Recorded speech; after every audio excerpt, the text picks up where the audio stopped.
O Buda passou sua última estação das monções com Ananda perto de um vilarejo chamado Beluva, não muito longe de Vesali, onde ficou muito doente, com disenteria.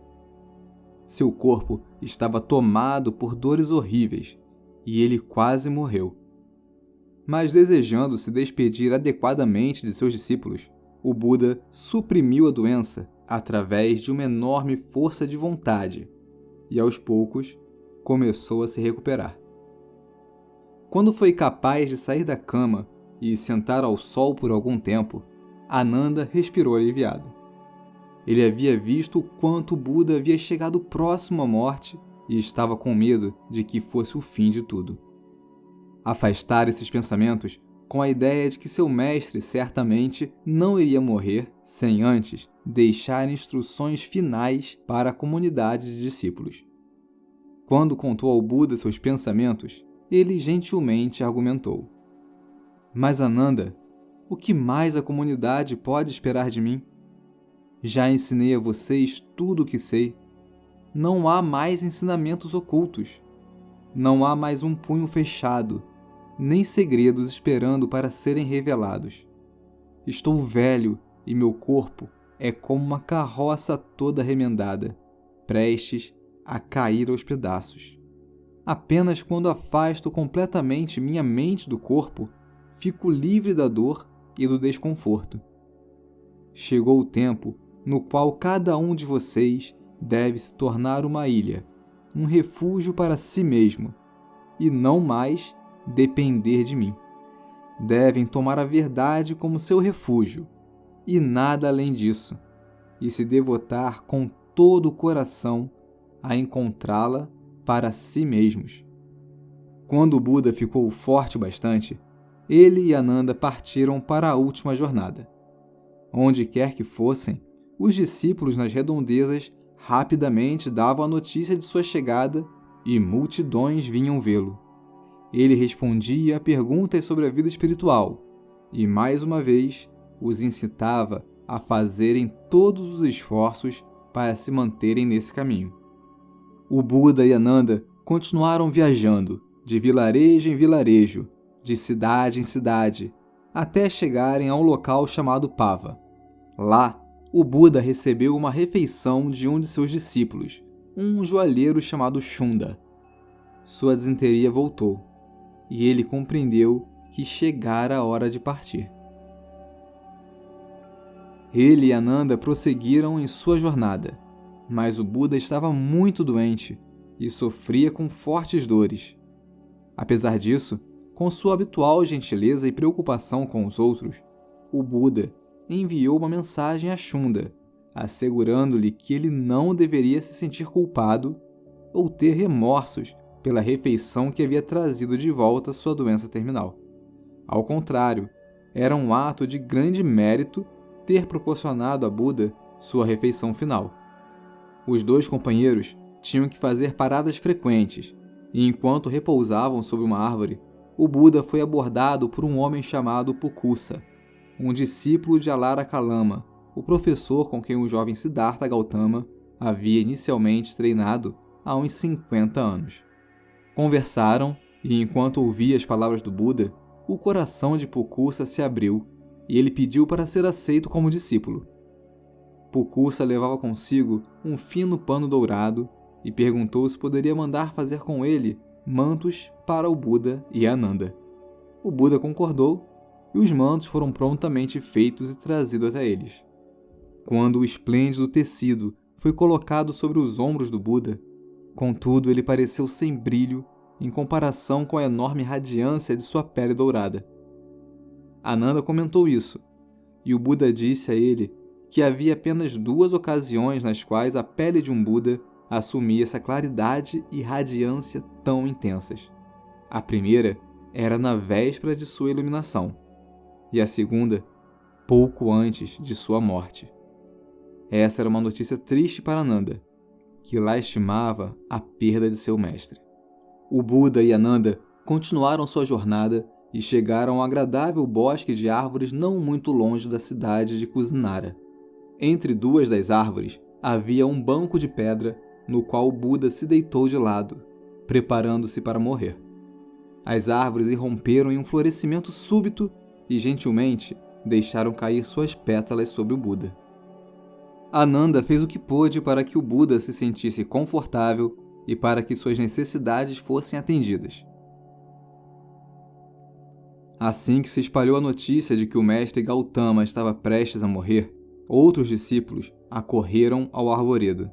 Algum tempo depois, o Buda olhou em volta e notou que Ananda não estava mais lá.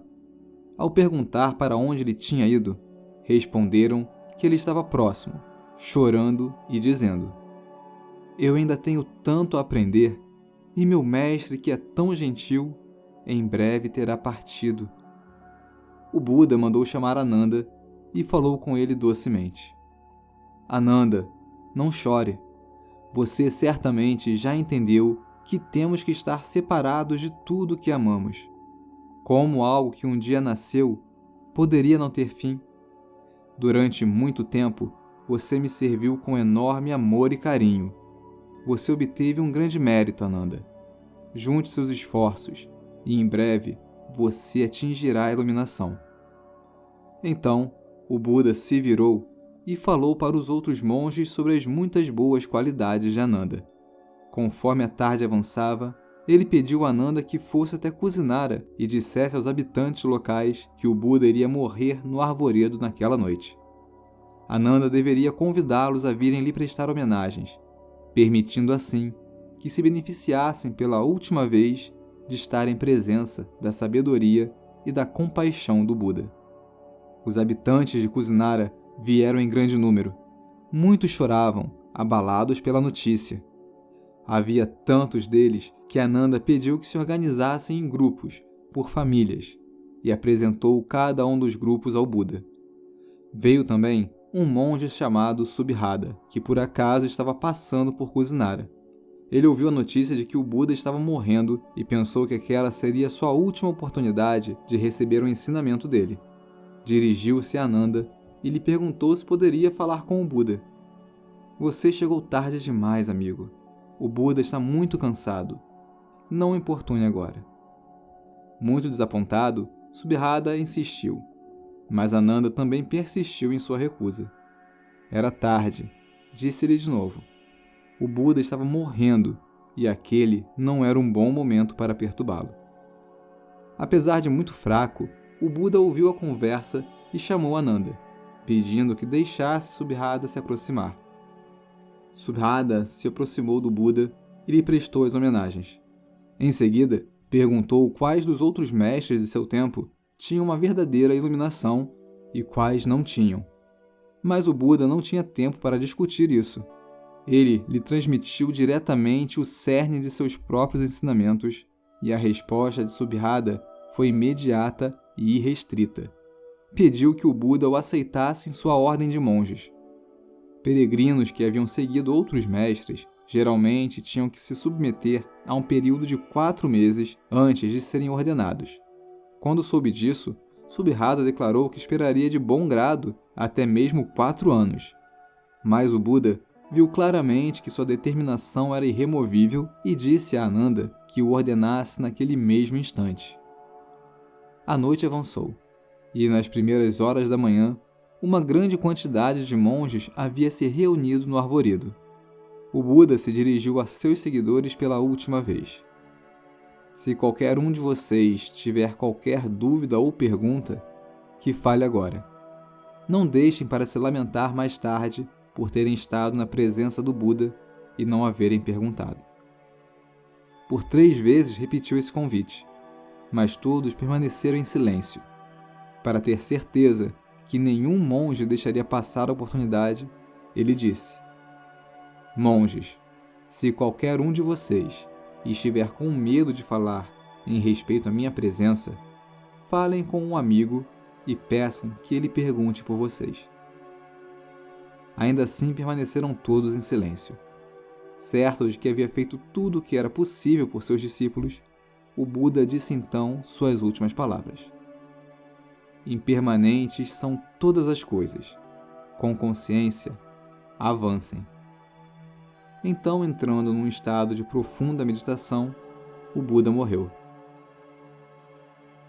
Você conseguiu perceber o quão potente foi a última mensagem do Buda, mesmo sem proferir nenhuma lição específica, como Ananda esperava? Nenhuma novidade? Caso não tenha ficado claro, tenho um desafio para você. Veja de novo, com muita atenção e sem a ansiedade de receber uma resposta pronta. E tenho a certeza de que você perceberá a força da mensagem. Diga nos comentários qual foi a sua conclusão. Tenho também um convite bem especial. Venha conhecer a Escola dos Pensadores, um local em que os conhecimentos dos maiores pensadores da humanidade encontram-se reunidos e expostos de forma clara e didática. Basta clicar aqui ou no primeiro link da descrição. Curta e compartilhe o vídeo e se inscreva no canal. E ative o sininho para não perder nenhum conteúdo. Grande abraço e até a próxima!